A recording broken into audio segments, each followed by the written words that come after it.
Once upon a time, in a land where stars still whispered secrets, there stood a great and terrible shimmering veil, a place where laws of nature bent and broke like promises. No one who entered ever returned the same, if they returned at all. The soldier, burdened by a love she could not mend, vowed to cross the veil after her beloved knight vanished within. She joined a band of 5 women, each marked by their own sorrows. The leader, a stern and ailing queen, who sought answers where others feared to tread.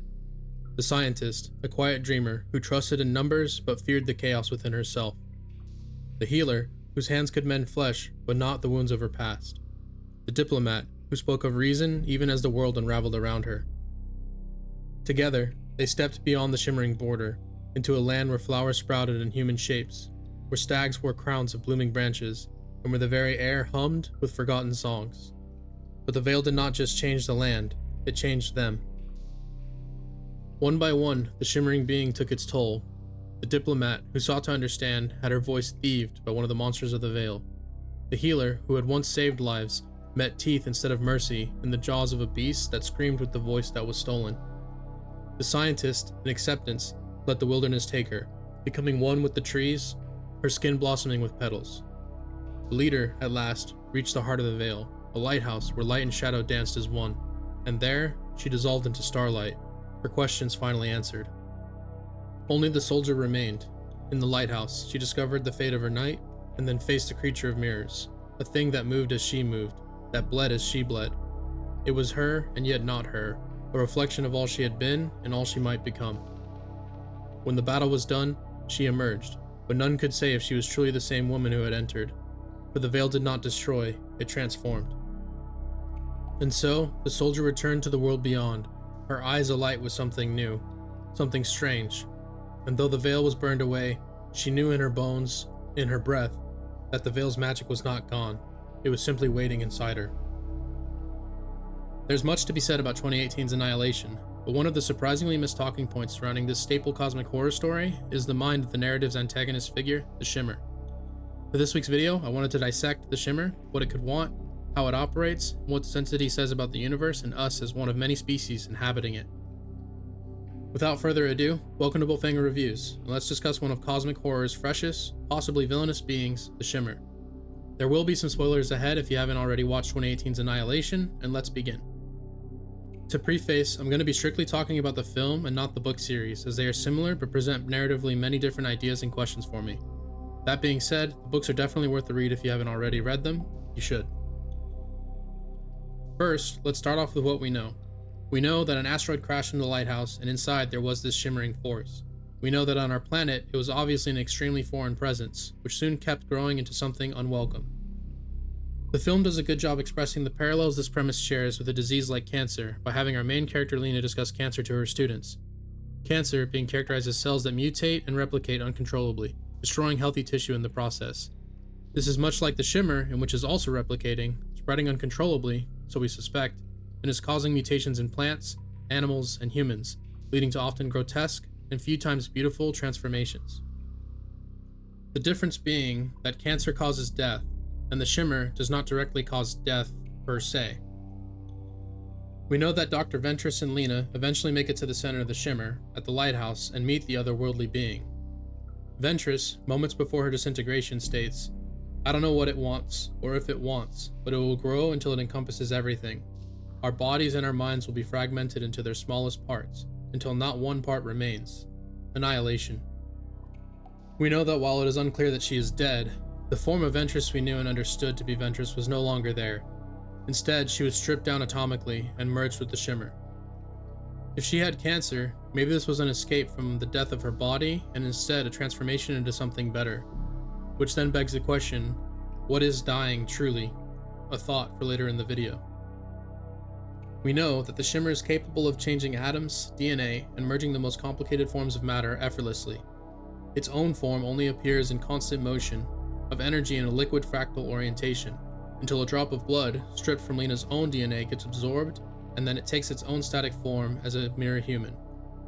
Eventually, the Shimmer mirrors Lena, and is observing in an almost childlike way the human condition through her as she observes it. And in its own mirroring of humanity, it learns of self-destruction, as Lena gifts the phosphorus grenade and escapes. It It doesn't fight back, it simply observes and allows its own immolation to happen. Which segues now into what, upon countless rewatches of this film, continues to make me wonder. What is this thing? The Shimmer is not about self-preservation, it doesn't protect itself. It's not about destruction or malice, but the actions it's taken does not indicate this. I question if the Shimmer even has consciousness, or if it could even just be pure life force expressed in matter. For me, the most fascinating aspect of this movie is what could be happening within the psyche of this entity, a being that with no indication of exerted force or energy can simply make centuries worth of evolutions to life forms in seconds. Sure, we as humans see how sand reacts to chemical changes and shifts into glass, yet, in the Shimmer, trees of glass form along the sandy beach. Does this being see trees of glass the same way as a tree with leaves and roots? Why does the tree form? Does this entity recognize the snake-like form of our own intestines and therefore effortlessly alter the soldier's insides to move in a snake-like way? There's nothing more cosmic horror than presenting an entity that has no sense of humanity and having it be capable of shattering human understanding of nature. What if there are many Shimmers, growing and expanding out on other planets? With its own inevitable disintegration, we understand that it is not bound to the human characteristic of fight or flight, or survival first. When it burns, it simply watches itself aflame, in the same way it watched and mirrored Lena. What makes this entity villainous to humans says more about humans than it does about the Shimmer. These perceived deaths are merely changes from the Shimmer's perspective. What if the Shimmer sees these changes as optimization, and its actions are just pure unconscious instinct to change all atoms and matter around it for the better? Does it even know better? What if the Shimmer was the only kind of its existence, and upon visiting Earth, becomes extinct? In the film, the Shimmer does not actually die fully, as its presence is revealed inside Lena and her cloned husband. But this doesn't mean that the mind of the Shimmer planned for this to happen, its force just exists. When Josie chooses to succumb to the will of the Shimmer, it's beautiful. Josie's energy does not die, it just transforms into one of the many other human trees. This makes sense as her character has struggled with self-harm and suicidality in her backstory. Did the Shimmer know this? Did the Shimmer allow her to see herself in branches and trees, providing a solution for Josie's disposition? Ventress states that the Shimmer will encompass everything, and this is called annihilation. However, when we assess this from the potential mind of the Shimmer, and the proof of what actually happens to the life forms inside it, the life is not gone. Even when the Shimmer bear devours Shepard, parts of her life form, her vocal cords, fuse with the creature. There is no pure extinction of Shepard. Which then begs the question, that what if one's idea of death is merely transformation into something it is not? If the entire universe were to be consumed by the Shimmer, this would not be death, but transcendence. And who's to say that this state of being is not inherently better or worse? Discarding our humanity and delving into the psyche of the Shimmer shows that there might not be better or worse. There just is.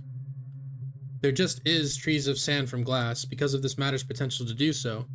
There just is the duality of imperfect cells and perfect cells mirroring each other. There just is the human conscious mind and nature's unconscious mind.